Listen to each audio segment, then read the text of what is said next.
Acupressure चिकित्सा विज्ञान Pramod Sinha, acupressure expert. नमस्ते दोस्तों, आज हम ऊर्जा के असंतुलन पर प्रकाश डालेंगे।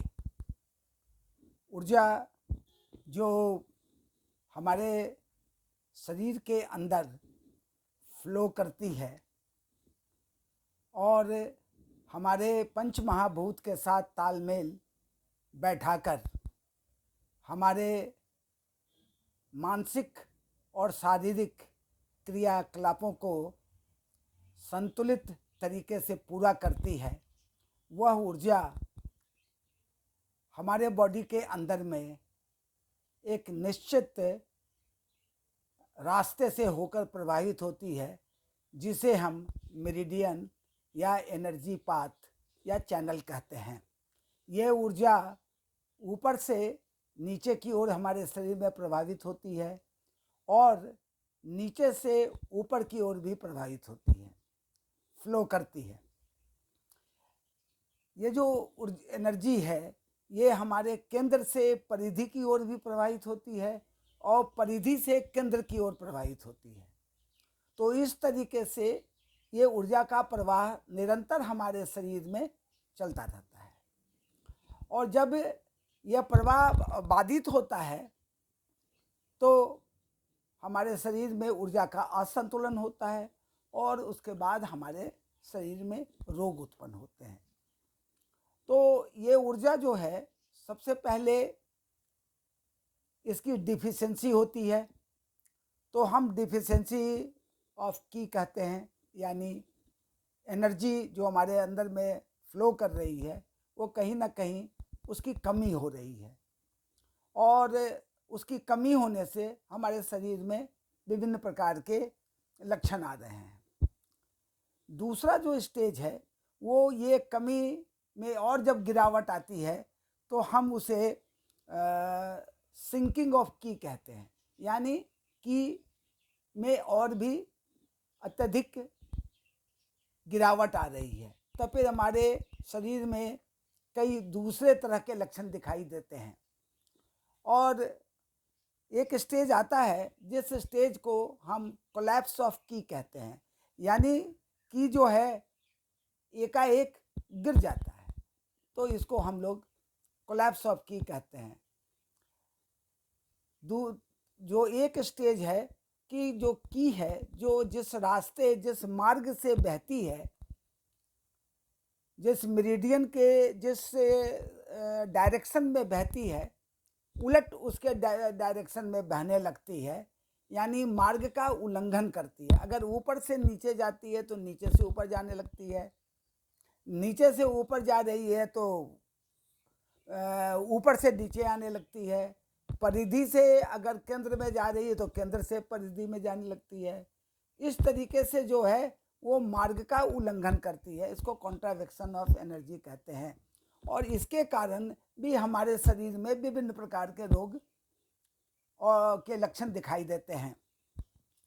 कुछ ऐसी स्थिति है कि हमारी ऊर्जा जो फ्लो करती है हमारे बॉडी में, निरंतर फ्लो करती रहती है, उसके अंदर में रुकावट आने लगती है और उस रुकावट के कारण जो है, जिसको हम स्टैग्नेशन ऑफ की कहते हैं, और उसके कारण हमारे बॉडी में भी विभिन्न प्रकार के लक्षण दिखाई पड़ते हैं और फिर हमें अपने दूसरे पैटर्न का निर्माण करना पड़ता है और उसके अनुसार ऊर्जा बिंदुओं को चुनकर और इलाज किया जाता है। ये ऊर्जा बिंदु हमारे स्किन पे होते हैं और इनका बहुत जो है गहराई तक प्रभाव पड़ता है और ये ऊर्जा बिंदु जो हैं काफ़ी गहराई में पहुंची हुई बीमारी, रोग की अवस्था को ये ठीक करते हैं।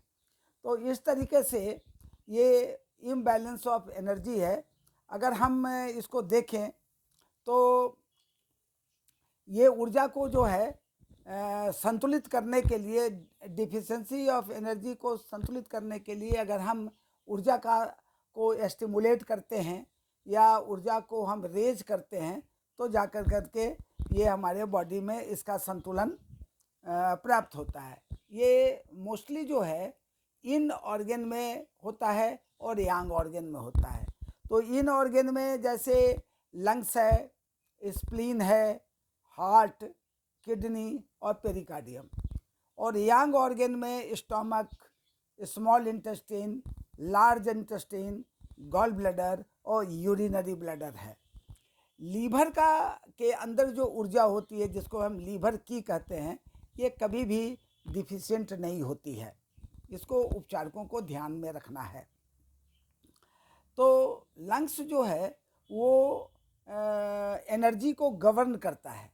इसलिए अगर हमें ब्रीथलेसनेस, श्वास का कोई कष्ट होता है, या हमारी आवाज़ जो जितनी होनी चाहिए वो कमज़ोर हो जाती है, तो समझना चाहिए कि हमारे लंग्स में ऊर्जा की डिफिशेंसी हो गई है।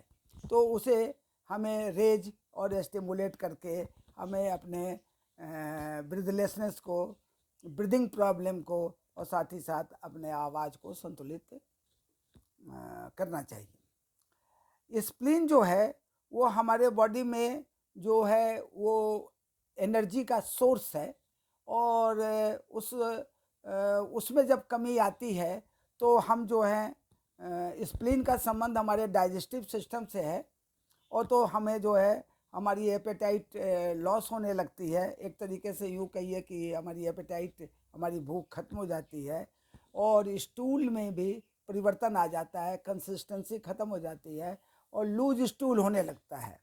तो इस तरीके से हम देखते हैं कि अगर की डिफिशिएंसी होती है तो इस तरीके का हमें लक्षण दिखाई देता है। लेकिन अगर सिंकिंग ऑफ की हो तो ये दो ऑर्गन में दिखाई पड़ती है। एक स्प्लीन में एनर्जी सिंक करती है और एक किडनी में एनर्जी सिंक करती है। अगर स्प्लीन में जो किडनी एनर्जी सिंक करती है तो क्या होता है, स्प्लीन का एक बहुत इम्पॉर्टेंट काम है होल्ड करना। यह सारे ऑर्गन को अपने स्थान पे होल्ड करके रखता है।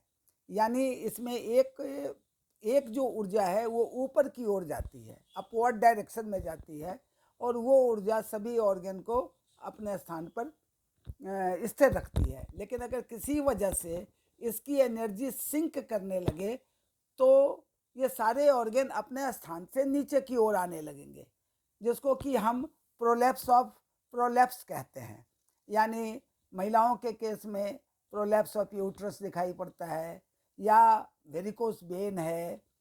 इसके अलावे पाइल्स है, हार्निया है, रिंकल हैं, स्टोमक भी अपने जगह से प्रोलैप्स करते हैं।